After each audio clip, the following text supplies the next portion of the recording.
And I wanted to talk to you about this amazing crowdfunding campaign that Lady Colin Campbell, a good friend of this show, has started for Thomas Markle, the father of the Duchess of Sussex, Meghan Markle. Now, this was because he was turning 80 years old, very much struggling in terms of his health, and in particular, he was finding it difficult to pay for exorbitant medical bills because you remember he had a stroke which took away his ability to speak. And despite the fact that his daughter and his son-in-law, Prince Harry, are two of the richest, most privileged people in the world, they are not paying a single thing to help him, not providing a dime towards his medical care. That's despite the fact, of course, that Thomas Markle spent so much of his money not only raising Meghan as a teenager, almost as a solo father, but also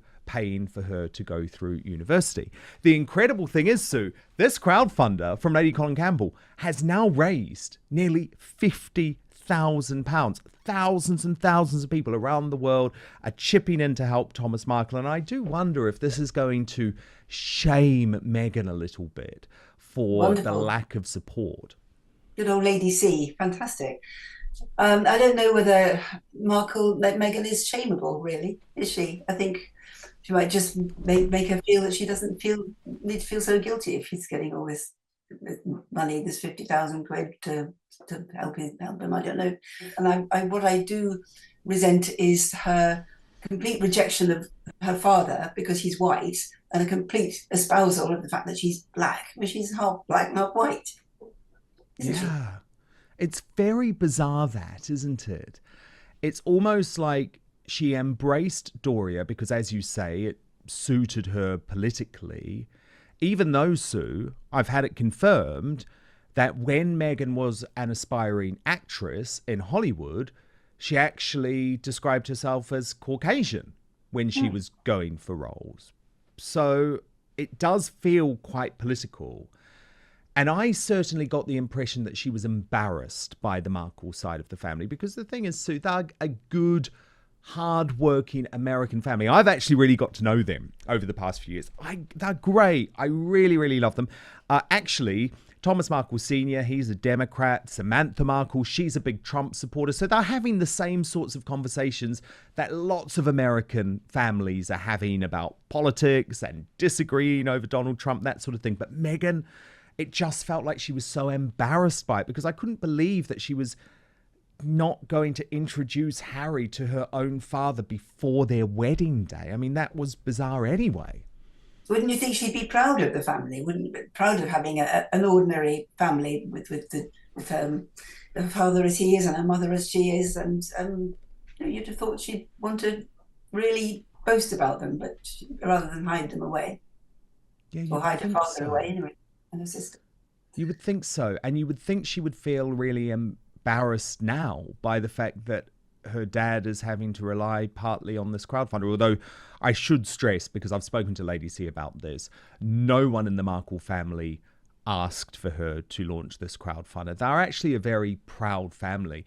And this idea that Meghan's dad is some sort of bum is also completely wrong. He was a really successful sound engineer. He worked on General Hospital and Married with Children. He even won an Emmy Award. And what's so interesting is that it was his connections that actually got Meghan started as an actress. So without her dad, it's highly unlikely she would even be married to Prince Harry. Crazy. All the more reason why she should be proud of them and not. But it's all about wanting to identify as black now, isn't it? Yeah. As a person of colour. I hate that. Yeah. For years, the relationship between Meghan Markle and her father, Thomas Markle, has been one of the most talked about family disputes in the world. What began as a private family disagreement eventually became a global media story. Interviews, public statements, leaked letters, and years of public criticism. All of it has contributed to an ongoing rift that shows little sign of healing. But now a new and highly controversial claim has entered the conversation. A claim made by broadcaster and author Sue Cook. According to comments highlighted in this video, Cook believes Meghan Markle rejected her father because he is white. It is a statement that immediately sparked outrage. and one that raises serious questions about evidence, motive, and interpretation. So, what exactly is being claimed? And why has this story generated such intense reactions? Let's break it all down. The video begins by revisiting the long and complicated history between Meghan Markle and her father. Thomas Markle was once viewed as a supportive and important figure in Meghan's life.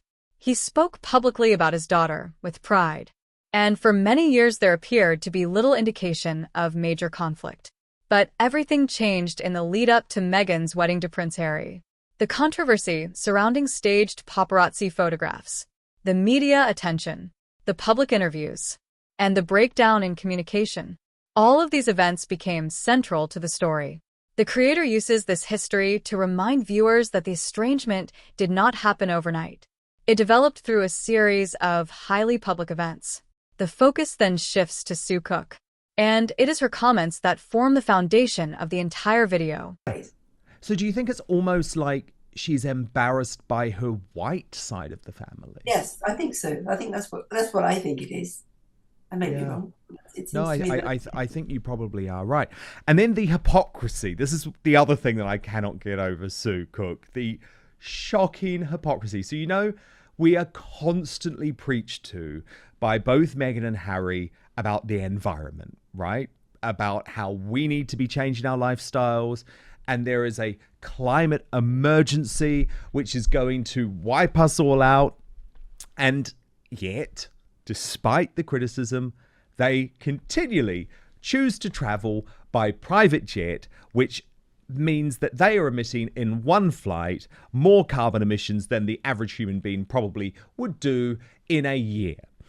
And this weekend, yet again, Meghan decided to fly by private jet to New York. This was so that she could be pictured alongside her glam mates, Misha, Nunu, and Bobby Brown, the makeup queen, at some sort of event in the Hamptons. This is all because, of course, she's trying to turn herself into a Gwyneth Paltrow-style entrepreneur, Sue, with her Montecito orchard brand. But does it not annoy you that she's catching these private jets yet still preaching to us? It is plain very annoying. Yes, I do find it very annoying, very irritating. It's just as irritating as those COP conferences, annual bashes with people coming from all around the world in private jets and then having their limousines with their, the American president has 80 limousines waiting at these COP conferences. It's supposed to be about saving the environment, and I hate to think how much of the carbon footprint is eroded by all these private jets and private cars and limousines and stuff. It's so hypocritical. No, it really is. It really, really is. According to the creator, Cook argues that race played a role in Meghan's rejection of her father. It's an extraordinary claim because it moves beyond describing events and instead attempts to explain motive. That distinction is important. Explaining what happened is one thing. Claiming to know why it happened is something else entirely. And that's why the comments have generated such strong reactions. One of the central questions raised by the video is whether there is evidence supporting the claim. The creator presents Cook's comments as provocative and controversial, but viewers are left to consider how much of the argument is based on verifiable facts and how much is based on interpretation, because family relationships are rarely simple, particularly when they unfold under intense public scrutiny. The reasons behind personal estrangements are often known only to the people directly involved, and that makes definitive conclusions difficult. The discussion then broadens to include the issue of race. Meghan has spoken publicly on several occasions about her experiences relating to race and identity. And because of those discussions, commentators sometimes attempt to connect other aspects of her life to that subject. The creator suggests that Sue Cook is doing exactly that. But the video also acknowledges the controversy surrounding such assumptions, because linking family disputes to race without direct evidence inevitably generates criticism. And that's where much of the public disagreement begins. The creator also revisits the wider Markle family story. Thomas Markle's interviews, Samantha Markle's public criticism, the media appearances, and the years of headlines that followed. Critics of Meghan often point to these family disputes as evidence that deeper issues exist. Supporters argue the opposite. They contend that repeated media engagement by family members contributed significantly to the breakdown in trust. And that's one reason this debate remains so polarized. Both sides look at the same events, but arrive at very different conclusions. The other big royal story breaking over the weekend was this report in the Mail on Sunday newspaper by their royal correspondent, which predicted that King Charles may never see Meghan and Harry's children, Archie and Lilibet, again. This is because Harry is making a big deal over the fact that he will not bring the children to the UK or even allow Meghan to come to the UK because they're not going to be provided with security paid for by the government. This almost feels like some form of blackmail against King Charles, because the thing is, Sue, is that unless King Charles wanted to pay for this security personally, he actually can't force the government to provide Harry with security. That's not how it works. This is a Home Office decision. Yeah, maybe he doesn't understand that. He's not that bright as he sometimes. But I think that's what he's angling for. And I suppose if the king did say to the Home Office, actually, please, can I override this, and please, can you provide him with security? Maybe they would. So maybe it's just one last ditch hope that he'll get security, and maybe up to a point. I can understand his anxiety, I suppose. What he went through with his mother, and the life he leads now, and he's probably had death threats and all sorts of things. A lot of people really hate him and Meghan, don't they? So I can understand in a way. I do feel a bit sorry for him. I loved Diana. I knew Diana a bit, and she'd have been so upset by all this. So I always think of Diana when I hear about I know. So that's what I think about, because I loved her too. I'm really jealous of the fact that you got to know her, because she was such an incredible woman. But she would be so disappointed, wouldn't she? Because her whole philosophy was about raising Harry to provide William with the support that he was going to need in order to be king. Yeah, family was everything to her. It was really important, and the family unity, and she went through hell in the end, didn't she? Because it all went to smithereens. So I often think she's up there thinking, and Harry now seems to be invoking the Queen, doesn't he? He thinks the Queen will have supported him all the way. Couldn't believe that. That's a bit of a because surprise. As if this is what the Queen's priority would be.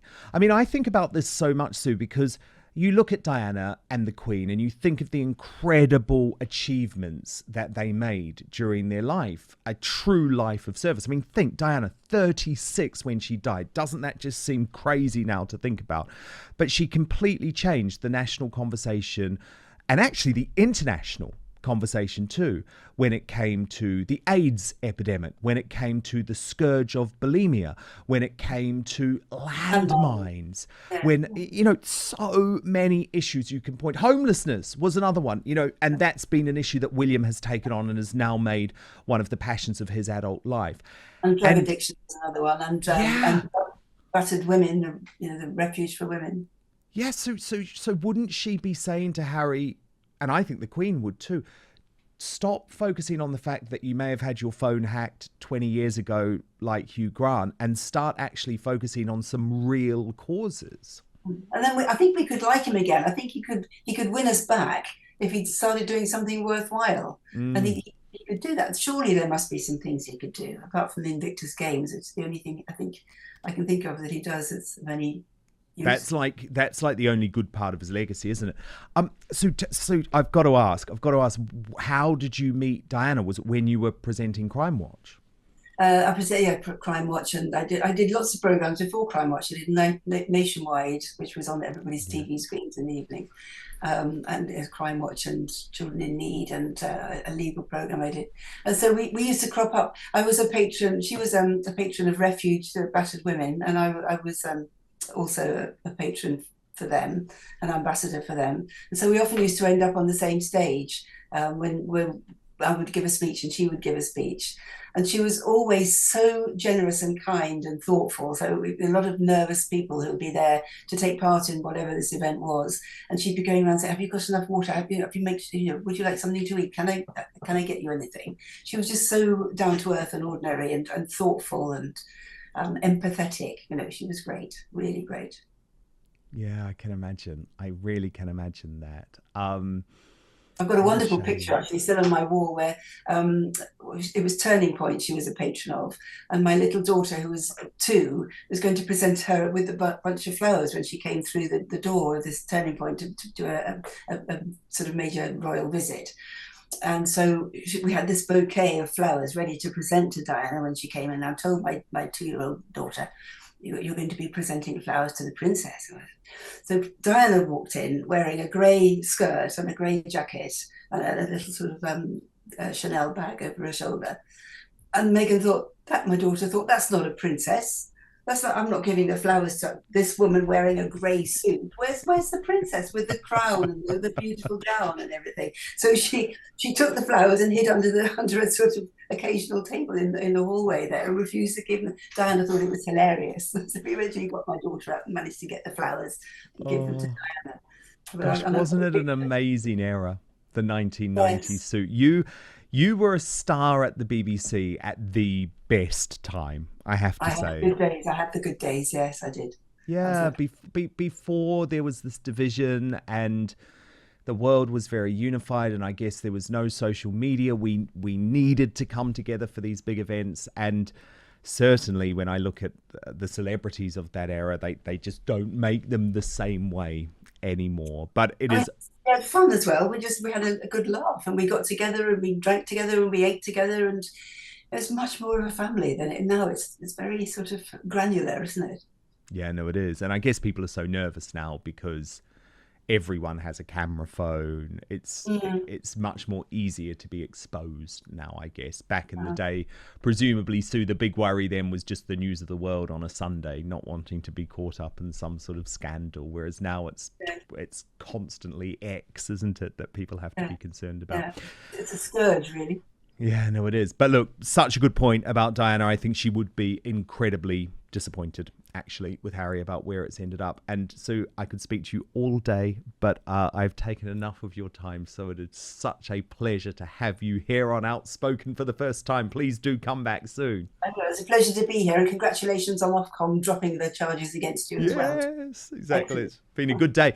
Actually, it was such a busy news day, didn't even have a chance to talk about it on the show, which is a shame, but too much breaking news today. The reaction featured throughout the video is intense. Some viewers agree with Sue Cook's criticism. They believe her comments raise legitimate questions. Others reject the claim entirely. They argue there is no evidence that race was the determining factor in Meghan's relationship with her father. And they view the comments as speculation presented as certainty. This division reflects a broader reality. Few public figures generate stronger opinions than Meghan Markle, and stories involving her family often become battlegrounds for much larger debates. The creator also emphasizes Sue Cook's connection to Princess Diana. This is not accidental. Mentioning Diana adds emotional weight to the story and potentially gives greater visibility to Cook's remarks. But ultimately, the debate is not about Diana. It's about whether outside observers can truly understand the motivations behind private family decisions, and whether public commentary sometimes goes beyond what the available evidence can support. As the video reaches its conclusion, it becomes clear that the central issue isn't simply the claim itself. It's the question of interpretation. How much can outsiders really know about a fractured family relationship? When does commentary become speculation? And how should viewers evaluate controversial claims made by public figures? The creator leaves those questions largely unanswered, but encourages viewers to draw their own conclusions. Because years after the royal wedding, the relationship between Meghan Markle and Thomas Markle remains one of the most debated family stories in modern celebrity culture. And every new comment seems to reopen the conversation all over again. But now I want to hear from you. What do you think about Sue Cook's comments? Do you believe claims like these are fair topics for public discussion? Or do they cross the line into speculation about private family matters? Share your thoughts in the comments below. And if you enjoyed this breakdown, don't forget to like, subscribe, and turn on notifications for more royal family analysis, celebrity reactions, and in-depth commentary. Subscribe for more royal breakdowns bell.